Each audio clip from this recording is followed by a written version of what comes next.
lot of people are going to be stuck over there and they're not going to be able to come, and look for freedom.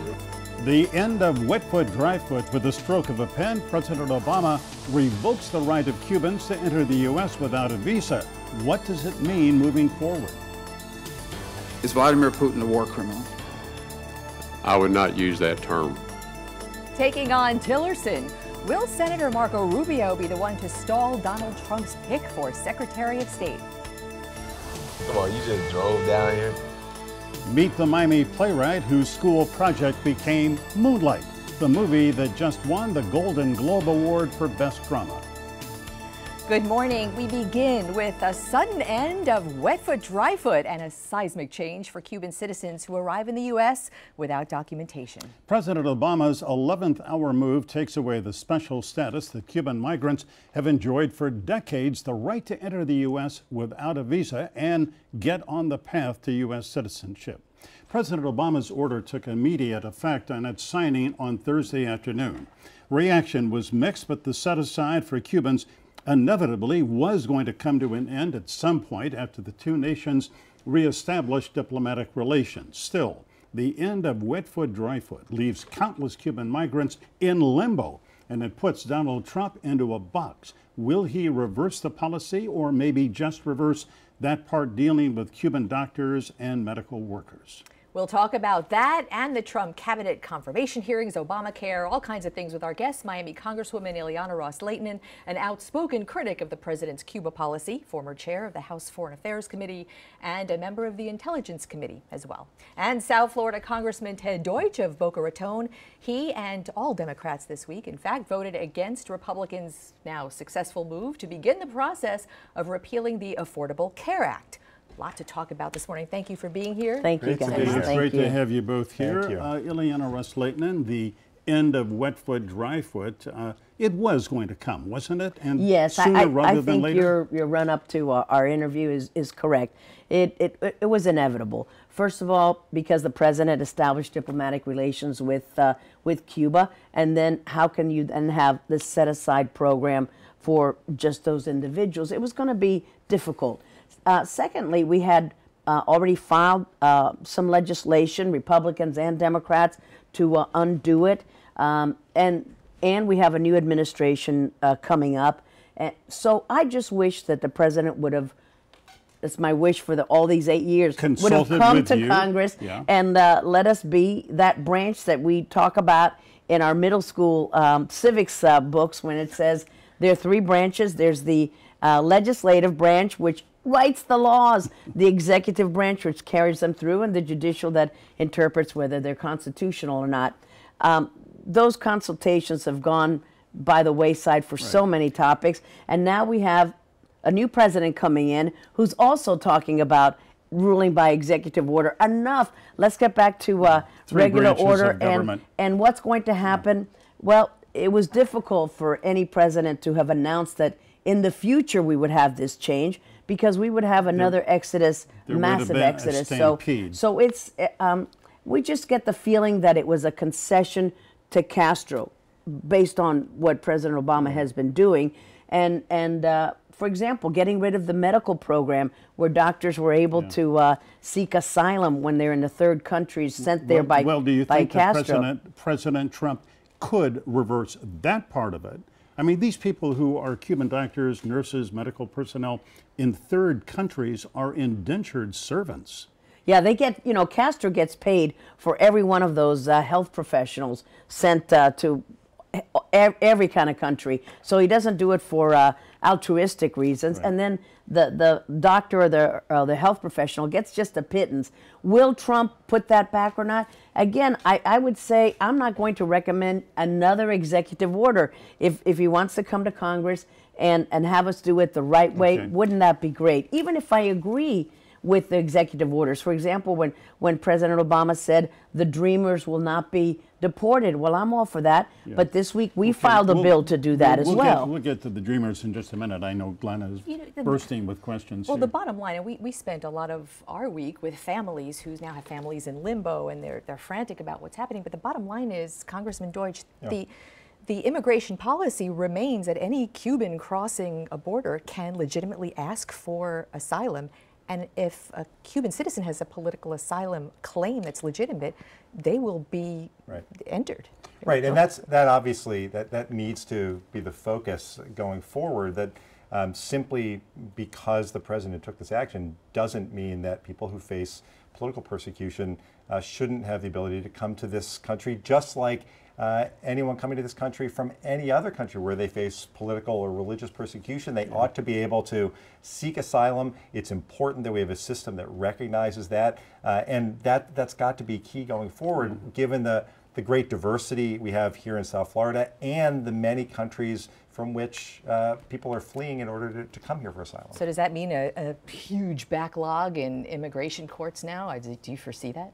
Well, maybe, but I agree with Ted. Those who have a legitimate claim that were they to be returned, they could face persecution or prosecution, will still be able to present that claim, and there won't be that presumption that they have it, and that's ticked a lot of people off, that we have these new relations, but yet you have this presumption that you're a political refugee. Now, I feel terrible even talking about it like this, because I came over to the United States with my family when I was only 8 years old. This country opened its arms to me, and now I'm saying, hey, I'm here, you can't come. Well, it's just that this has gotten so out of hand. There were a lot of abuses, people coming in and going back. 100,000 Cubans in the last 2 years have come across at ports of entry or come by sea. I mean, there has just been a huge influx, and at some point it just had to stop. And it was the going back and forth, because the spirit of the law was that you would face persecution were you to be sent back. So those folks who kept going back and forth, obviously there was a big hole in that. And there were reports. The Sun Sentinel did an exhaustive study on abuses last fall on abuses of people who came here. Some of them committed crimes both against others and against our government, then went back to Cuba. So I think, Michael, you were right at the beginning. This was going to happen eventually, and now we have to like so much of our Cuba policy, have to figure out how to deal with it. You know, the Francis Robles at the New York Times this morning has a piece out zeroing in on the other side of the equation, is that the Castro government agreed to take people back, which includes criminals who heretofore could not be sent back. Which they have never done before. Right. And so the New York Times article zeroes in on the Marielitos, because it was in the 1980 boat lift when Fidel Castro opened the doors, and so many people came for a better life, along with a minority, people out of the prisons. The minority were the bad guys, but that was that a real open wound in our community. Right, and so now, 30 years later, 40, I can't add backwards in my head, 40 years later, these people who might be serving their sentences and coming out of prison, what happens to them? Well, that is a big problem, and I know that we've got many immigration attorneys we heard all last week saying who was going to be deportable. Technically, all of them could be, but that would be unfair if they serve their sentence and they've had a clean record. Donald Trump said he wants to get rid of the bad hombres, you know, the violent criminals. He coined that term. Yeah, the nasty women and the bad hombres. So I don't know. I don't think that many of these individuals fall into that category. They might have committed a crime. They paid their dues to society. Should we deport them? That hurts me. I hope, this is a really important conversation, and my hope is, as we head into this new administration, that when we're having a discussion about the status of immigrants in our country, that the president-elect and his new administration also spend time realizing what a catastrophe it would be for so many families if he were to go forward and decide that the Dreamers who are now here, who put their trust in our government in coming out after the executive order, signed up and admitted who right. they were, if where he were they to were. try to send them back to gosh. countries that many of them don't know at all. So I just hope that that's on the table as well. 800,000 young people, and a lot in our community. I think that he's backing away a little bit from that, and he's stressing more the violent criminals, and I don't hear a lot of talk from his group and or the president-elect himself so much on the deportation of Dreamers, which will really impact negatively our community. They are the leaders, the student leaders in their schools, and the minority view is that they have what is it, cantaloupe size legs because they're hauling I marijuana hope he's backed bales. away from the deportation force. I just hope we Yes. never hear that again. All right, everybody. Very hold your- costly. I don't think he's going to do Hold that. your thoughts. We want to talk about Obamacare, about the UN resolution on Israel. Lots to talk about here In 8 with minutes. Ileana Ros-Lehtinen and Ted Deutsch. Stay with us.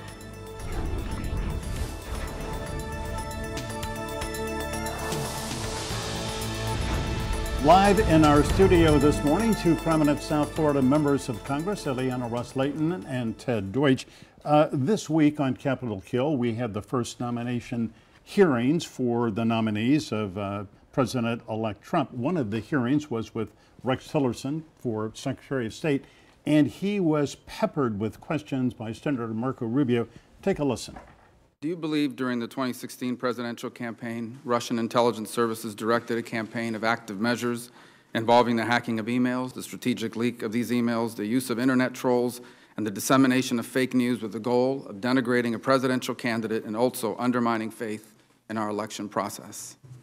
Senator, I've had no unclassified briefings because I've not received my clearance yet. However, I did read the interagency report that was released on January the 6th. That report clearly is troubling and indicates that all of the actions you just described were undertaken. Well, it was pretty aggressive questioning, polite but aggressive by your good friend, Marco Rubio. Did he score some points there? Does he have the one vote that could change the Tillerson nomination? It is the pivotal vote. I don't know what's going to happen. Sometimes we tend to talk tough in committees, right, Ted, in the legislature especially, and then those are the folks to say, but on the other hand, then they vote the other way. I don't think Marco Rubio is convinced that he is the best choice, Rex Tillerson is the best choice for Secretary of State, and I totally agree with the way that Marco laid that out.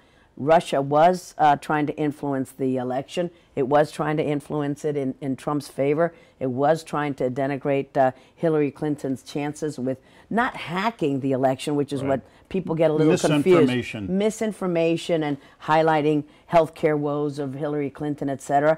And I think that every report in open sources, even though I'm on Intel, I'm not saying anything that was in a classified setting. It's been out there. And I agree with President Obama putting sanctions. I hope we do more. And President-elect Trump says he wants to undo those sanctions. That worries me because no matter which side somebody was on this in this election, how can you be okay with a foreign entity trying to influence the election in any way? Especially a foreign entity with a long history of animosity towards the United States. Yes, very troubling. Ted, I'm sorry, Glenn, No, just let me ask you, at a committee hearing in September, you asked some tough questions of FBI Director James Comey about the Trump administration's relationship with the Russians. Explain what that was about. Sure. First of all, this is the questioning that Senator Rubio and the question and the answers that they engaged in were, yes, they were about Tillerson and whether he can be Secretary of State. And let's not forget that his entire career at Exxon, his entire career, all of his success there was based on his personal relationship with Vladimir Putin, something that we should be very concerned with. But you're right. Back in September, the head of the FBI came to our committee, and I asked about stories that were out in the public at the time about potential violations of law, the Logan Act, by Carter Page, someone who's an advisor of then candidate Trump, talking to the Russians and engaging perhaps in negotiations which would be illegal under law. And he refused to answer those questions. Subsequent to that, of course, he came out with information about the investigation into Hillary Clinton that was unfounded. The question that I asked him this week is, if this was the standard, tell us, is there an investigation based on current information that we now have about contacts between the Trump campaign and the Russians? And he neither confirmed or denied. And he wouldn't do it. And when the president-elect announces that he's thinking about lifting sanctions the same week that he also acknowledged that the Russians hacked into our elections and tried to influence their outcome, it just raises questions that we need, the American people need the answers to. However, Ted, it is true that in that classified briefing that took place, I think it was Friday, boy, it makes you wonder how some members can participate in classified briefings when they then go outside and practically have a press conference and say, well, I asked this and I asked this and they answered this and they answered that. So there's a lot of leaking going on in Congress these days. Which is always problematic, but when the head of the FBI in a public hearing says, I'm not at liberty to talk about that investigation, then just weeks later, barely 10 days before the election, says, well, I'm going to tell you about this investigation. At this point, you're talking about the Hillary Clinton's emails. The Hillary email investigation. At this point, given all of this information that's in the news about the president-elect and ties to Russia, we don't know obviously about we don't know really about the extent of his involvement there because we haven't seen his tax returns. We don't know. The FBI has to share that information. Well, what's your hunch? He's going to get confirmed in that committee? We've got Senator McCain, Lindsey Graham, Marco Rubio. I'm concerned about who the Secretary of State is. I have much greater concerns about potential violations of the Constitution by the President of the United States because of conflicts of interest in Russia. I think that should be of grave concern to everyone. Before we run out of time here, we must talk about the purported end, the alleged end of Obamacare.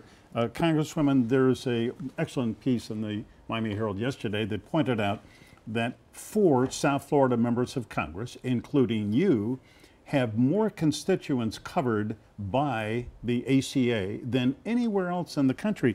You have 96,300 constituents who receive health coverage through the ACA. They want to keep that coverage, even problematic as it may be. Well, that's why we're going to take Obamacare, get rid of some of the onerous provisions that have hiked premiums, hiked deductibles, greater copay, and less choices. And see what we can do based on a free market approach and keep some of the popular programs. Kids on the folks, young policies. people to stay on their parents' policy until the age 26. No discrimination for pre-existing condition. Have some sort of support, financial support for low-income individuals. I have so many in my district, and I believe that Herald report says that I have perhaps the highest number of sign-ups in my district. Did you know Yes, that? I did. It's been going on. It's been going on for a while. You know, it's incredible how many sign-ups you can get when you make a program mandatory. So you get a lot of kids going to school when you make them go to school. It is, but and I love.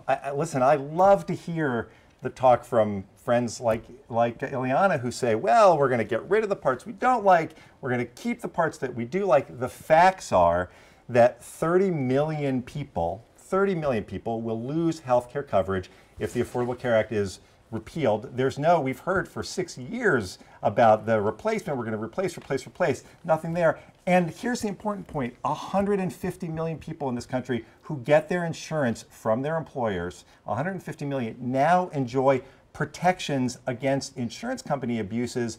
Because of that, those will go away. And finally, Medicare, let's just be clear about this. If the Affordable Care Act is repealed, the cost of prescription drugs for seniors is going to go up. You can't simply say, I'll take this. It's not a Chinese menu. I'm going to have one from here and one from here. It all has to work, and we haven't seen any plan to do that. Another fact is that this plan is clearly not working. You know, we have about 3,000 counties in the United States. In about more than 2,000 of them, you have the choice of one health care provider. Can I ask you a question? We have. Well, wait a minute. I mean, you spoke. So, where have you been where people say, "Boy, I liked my coverage, so I could keep my coverage. I liked my doctor, I was able to keep." It was sold as affordable care. I'll answer that question quickly. Really quickly. I'll answer that question quickly.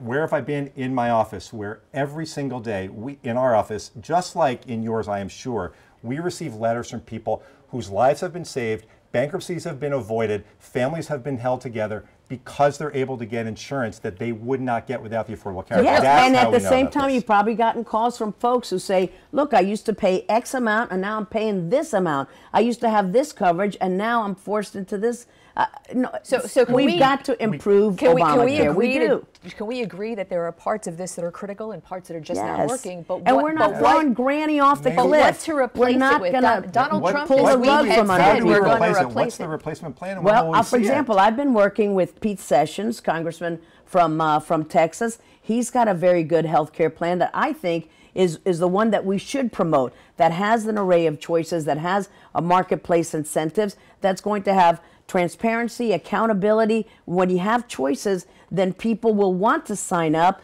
because their prices really are going down. And to say that one will there are blow a no hole in plans. the deficit.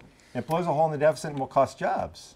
Oh, come on. And any plan that you have is going to cost, but we want to have it so that it is affordable for everyone. And you will see that all this doom and gloom, that it's going to put a hole in the deficit and that everything will fall down. Maybe is we'll not stay gonna after. happen. We'll stay after. Will and you can both explain come it to back me. for a we need you discussion on to this? come back. We know 100%, that yes. you are going to an event with Yeah. Congressman Elsie Hastings, David Wasserman Schultz, where you're going to talk about this. So anybody who is interested, go to your website. what, and 2 o'clock? You'll find out. 2 o'clock today in Sunrise. Sunrise. In Sunrise. Okay. I've invited my friend Ileana. Oh, yeah, well, right. thank you Thanks. so much. I could invite you to some of my forums as well. You know what's next? Another roundtable. With this and more. Come Stay on, with let's us. do it. Mano a mano.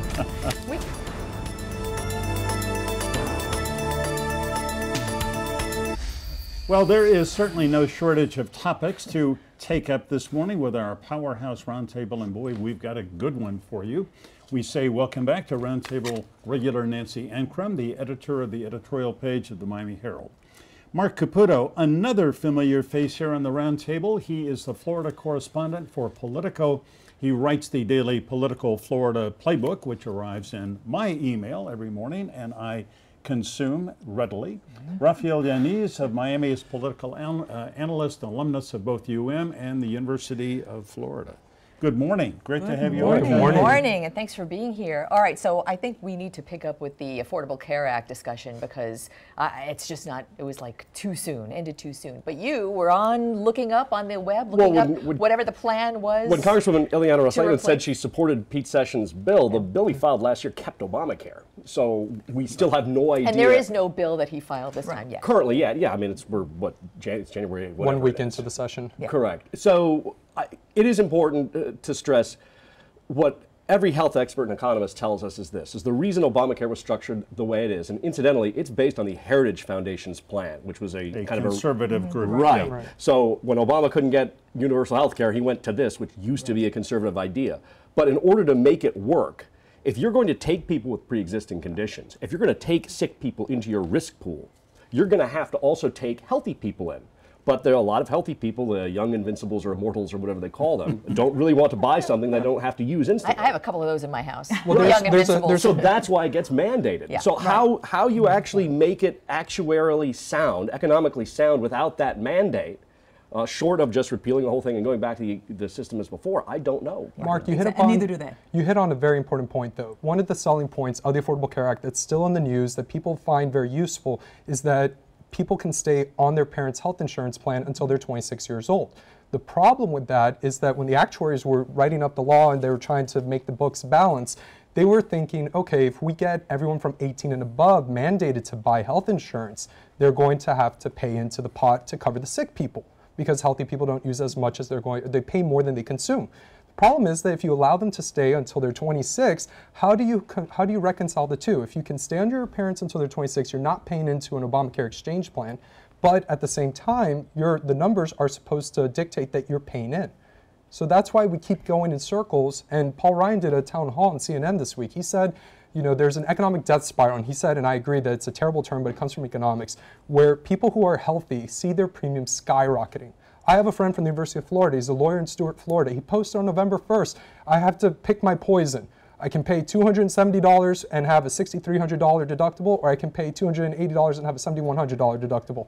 You know, in that same town hall meeting, though, and I think what really made headlines after that, Nancy, was the very conservative voter who said, I was against the Affordable Care Act until I got cancer. Exactly. And then he built a case for it. And what we're seeing is people, and this was the problem with how the Democrats failed to really sell Obamacare, even though they did get it through.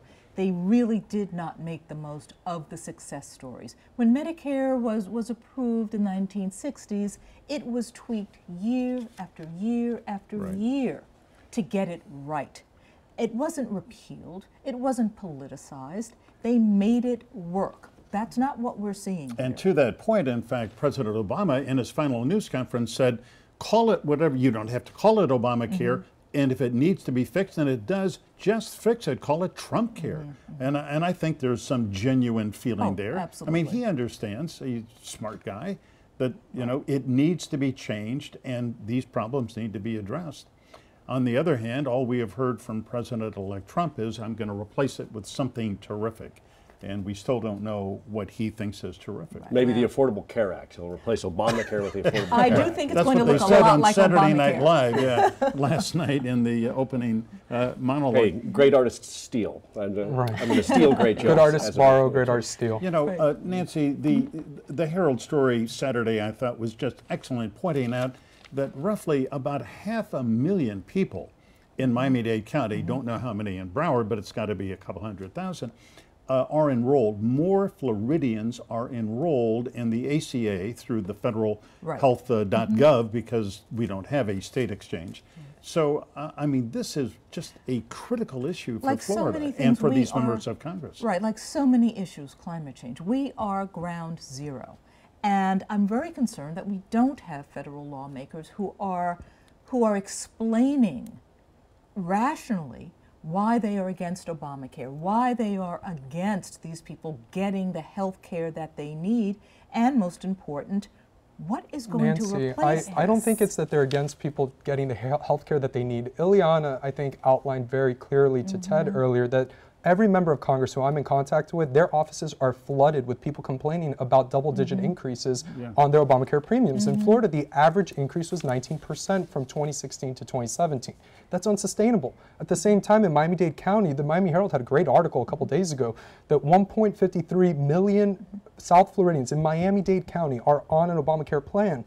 And it was something to the tune of 1.42 million of those receive some sort of subsidy. I mean, so they can't afford You it. can't talk about the costs without addressing insurance and pharmaceutical companies. Well, I think we also need to realize that this speaks to what a crappy state Florida is to be a regular person and a regular worker, because most of us get our insurance through our employer. our job. But this is a low-wage state filled with really bad employers who don't provide the proper health coverage, and therefore they wind up in Obamacare A huge because they're mandated population to. of And also, indigents I'm as sorry, well. we also have to point out we have a legislature and governor who are just fundamentally opposed to Obamacare or anything You like know, it. Rick Scott's record on Obamacare has been very mixed. He campaigned hard against it in 2010, then suddenly Then he was for the it. Medicaid expansion, then he was against it. But then and he I'm campaigned for it when he was for it. And Well, now the he's two at- sides of the legislature I guess we were should say the against difference each other. between Medicaid and The House did not Obamacare. want to accept it, and the Senate did want to accept it. So we had an issue within a Republican-controlled legislature. And full disclosure, I'm a Republican, and I was couldn't shaking my tell, head. and I was shaking my head that our legislators in Tallahassee were fighting amongst each other, and regular people were being hurt. There's no denying that regular, ordinary citizens in this state were being hurt. Can I just quickly go back to that 19%? You're right, they have gone up 19%. But On average, however, that average is far lower than before Obamacare. There were huge increases before the Affordable Care Before Act. Obamacare, you could be dropped for pre-existing conditions, or if you developed a condition, then it became pre-existing. So we definitely need to go in like a surgeon, pardon the pun, but we have to go in like a surgeon and take out the bad parts of Obamacare and replace them. I've always been telling That's my what friends, Congress, replace that's what then this repeal. Congress has got to do. Congress is a Reliable. butcher shop out And as well. I'm we'll- not sure they can do that sort of thing. We will bring in see. the All right, doctors. everybody, hold on. We're going to be back more roundtable in just a minute.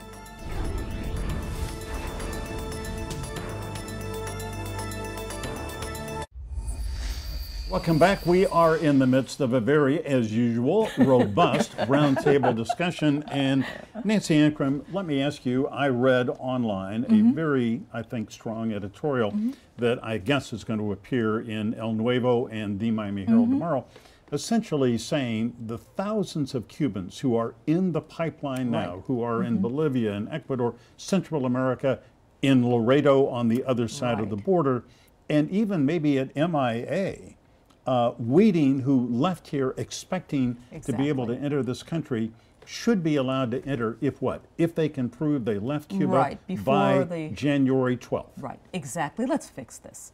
This should not be the unintended consequence of this new order. Let's fix this. If these people are returned to Cuba, their lives are not going to be pleasant at all. Right. So just let them in. Nancy.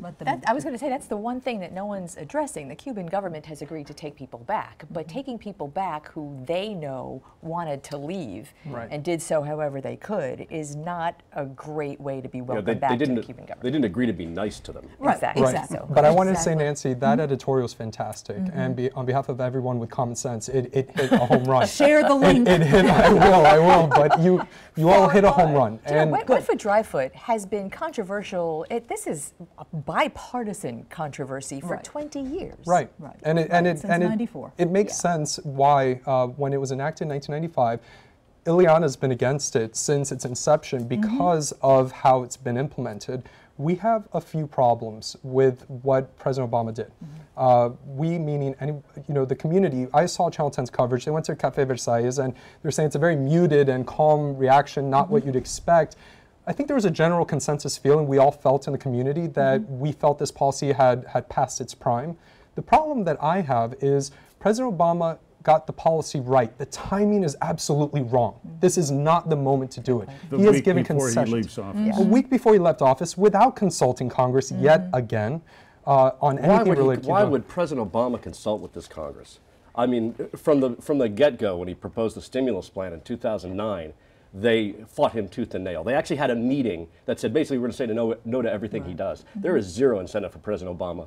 I'm no Obama fan. I know. But there's no incentive for him to But let's narrow it down Congress. to this decision. 1 week before he leaves office, what did he have to lose to bring in and leave on a high note and be, quote unquote, the bigger man in this situation? He should have keyed in congressional leaders from both parties. He should have keyed in the Cuban American representatives. Raphael, let me ask you, the one element, as Nancy, the editorial points out, the one thing that Donald Trump may reverse, I think, that would be for the good, is giving these poor Cuban medical personnel who are sent abroad, paid in Cuban pesos, and then the host country, pays the Cuban government in dollars, or they're a lot more money. Or in debt forgiveness. To allow this program to continue so that any of those personnel Cubans can go to a U.S. consulate and say, take me in, and they are taken in and allowed to come to this country. So Ileana, Mario Diaz-Balart, and Carlos Curbelo have been banging the drums on this very loudly, and they should continue, and Marco should do it, and every Democrat should be doing it as well. If you're for human rights, you should be in favor of the Cuban Medical Professional Parole Program, because any Cuban doctor, medical professional in a third-party country, meaning not in the United States or in Cuba, is allowed to go to any U.S. consulate or embassy and seek asylum on an expedited program. Why is this important? Because the Castro regime, as you laid out, trades human labor almost as indentured servitude or as slavery to third-party countries. Venezuela for oil, and Brazil, the Cuban government had massive capital projects paid for by Odebrecht to the tune of $500 million forgiven by the Brazilian government in exchange for these doctors. So why would, with the immigration plan, just an overall immigration plan of the United States, what would change if these doctors would go to an embassy and make a case for political asylum with or without Wet Foot, Dry Foot, or this doctor's program? What changes under U.S. immigration law? Nothing, right? Nothing changes in the sense that any doctor who is abroad from Cuba can go into a U.S. embassy and make a case for political asylum. They can make a case for political asylum, but now they're going to be subject to the bureaucracy, and they're not in an expedited fast lane to get out of indentured servitude. Not every single person, not every single doctor from other countries seeking asylum is in an indentured servitude type position where their government, against their will, sent them to a third-party country. This doctor is getting paid about 20 Cuban pesos a month. It's not enough to live on, and they are being sent out in exchange for I oil think or we see for the debt forgiveness. inhumanity of this. Yeah, We'll see right. what Trump does. Something for me, it's important. My best doctor I've ever had is not a doctor. He's a nurse. Why is he a nurse? Because he's from Cuba. He came over here under that program, and under Florida's strictures and regulations, it's almost impossible for him to become a doctor. Why? So because you have to pay all this extra money and take the time, and he can't really do all of this work and then do the extra requirements to become a doctor. The Florida legislature has done nothing to help this program by making it easier for these doctors to remain doctors. Why? Mark is referring to the boards that all these doctors, and I love my primary care physician, but he knows very well that his nurses who were doctors in Cuba, you know, are phenomenal. Right. They're as great as he is, and that has been an unsung story in Miami. To that, you know, we should be discussing from a policy level how to help these we people are almost advance. out of time. Before we run out of time, I just want to ask each of you briefly. Next Friday, the inaugural address by Donald Trump. What do you expect, Nancy? You know, he said he was going to write his own speech. What do I expect? I expect that he will pull it together and do kind of a whiz-bang job in terms of telling us what we want to hear. Unite the country? He can say it. He doesn't have to do it. Yeah. Mark? Who knows? Okay. No. Raphael? I'm hoping that he finally moves the U.S. Embassy from Tel Aviv to Jerusalem in accordance with U.S. law. A whole other show subject Boy, we hope to have. We need another roundtable segment just for that one. Anyway, thank you all Thank so you much. all. Thank you. Really great roundtable. So what a week for the creators and cast of Moonlight. The Golden Globe winner for Best Dramatic Movie puts life in Liberty City on the national map. And the man who wrote that very personal journey is with us right here next live.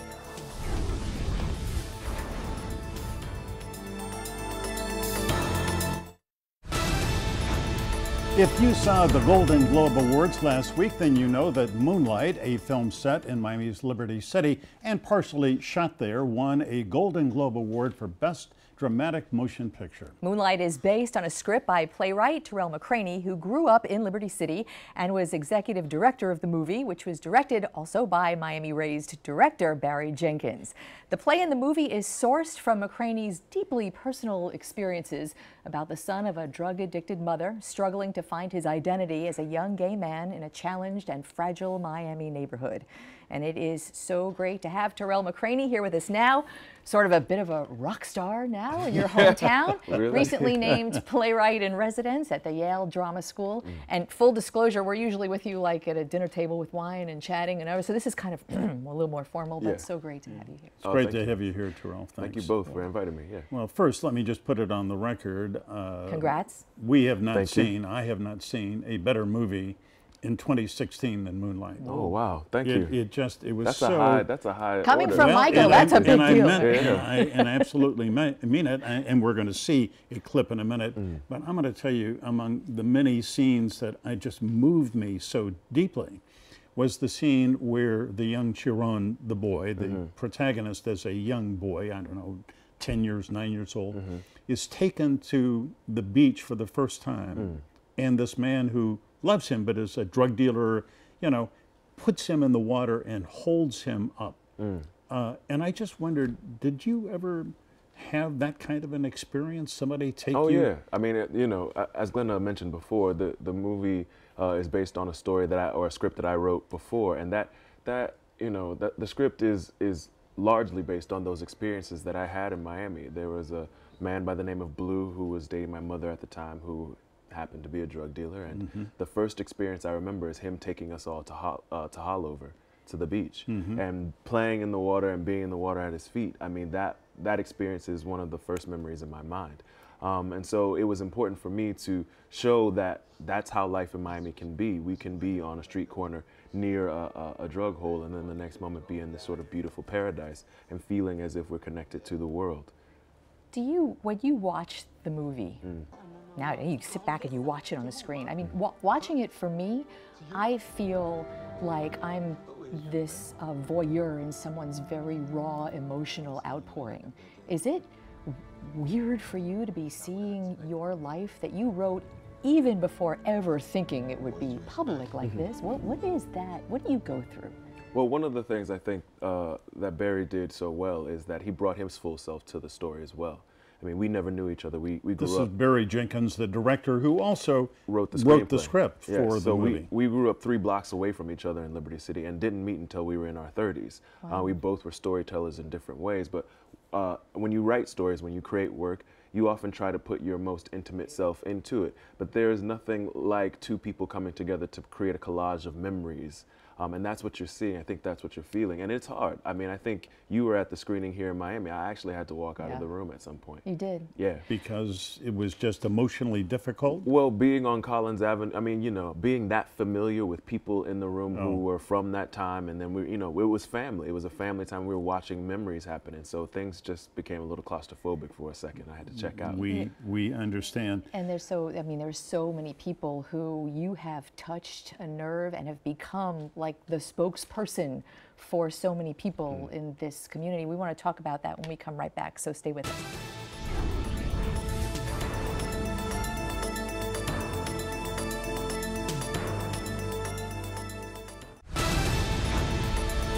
Something very special right now. We are speaking with Tarell Alvin McRaney, who is the author. Well, the play was called In the Moonlight, Black Boys Look Blue, and it eventually became the movie Moonlight. And we have seen it, but if you have not, here's a brief taste.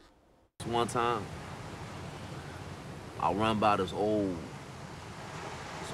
lady. I was running, hollering, cutting a fool, boy. This old lady, she stopped me. She said, running around, catching aboard that light. In moonlight, black boys look blue. You blue. You blue. I like watching you watch that. Yeah. The actor who plays the drug to blue here, what is his name? Mahershala Ali. Phenomenal. Oh yeah, the entire cast is great. I mean, to a person, to a child, and you know, Jaden and Alex are 2 students. The young man who played Little in that scene is from Norland Middle School, and so he is so good, aren't they? I mean, it's just amazing. We couldn't have asked for a better cast. And you know, the thing about the child Chiron is that he doesn't really speak. Yeah. And for a young, how old is he? Now he's 11. All right, so he was 9 or 10 when the movie was made. To understand, to express so much without speech, just with his face, his eyes, just really exceptional. No, for sure. And he, you know, he's not like that in real life. He's very expressive. He's very communicative. And yet Barry found a way to talk to them, to get them to these places. I mean, the real heroes are these filmmakers, these creators who came to this script and said, this is important to us. Yeah. Barry said this is important. The producers said this is important. Those young actors said, this is a story about a person being bullied. I'm going to figure out a way to show this in a way that is important. There's so many, on so many levels you can read and see this movie, but what struck me so much is the outpouring from this community, from people who are seeing you and Barry Jenkins show the country and the world a Miami that never makes the screen. And there's such pride and such excitement about that. You felt that, right? Absolutely. And I think, you know, one of the things that's always been important to me in the conversations that I've had with Barry, but in the conversations he had with me, I mean, he really wanted this film to be made here, and so that it was for an audience of an intimate audience, meaning that people coming from Liberty Square could see it and go, I know that place. I know that corner. I know that dialect. I hear it. I feel it. And to be able to share that with the rest of the world has been a blessing. Yeah. You know, here we are, Tarell, on Martin Luther King's, what would have been his, 88th birthday. And I'm someone who, at my age, I lived through the civil rights movement. I marched outside places that wouldn't serve black people. And, you know, we have seen progress, but I have to say, looking at this movie, going last night to the New World School, seeing your other plays read beautifully, one of the things I admire about you is that there is a good deal of skepticism about how far we've come and where we need to go now. Well, when people see the film, especially people from Miami, they'll say, you know, I grew up in this area, not in Liberty City, and I didn't know that this world was going on. I didn't know that the world of Liberty City existed. And so that's that level of skepticism, because how can you not know that that world is alive just well, we know it's alive thanks to you. And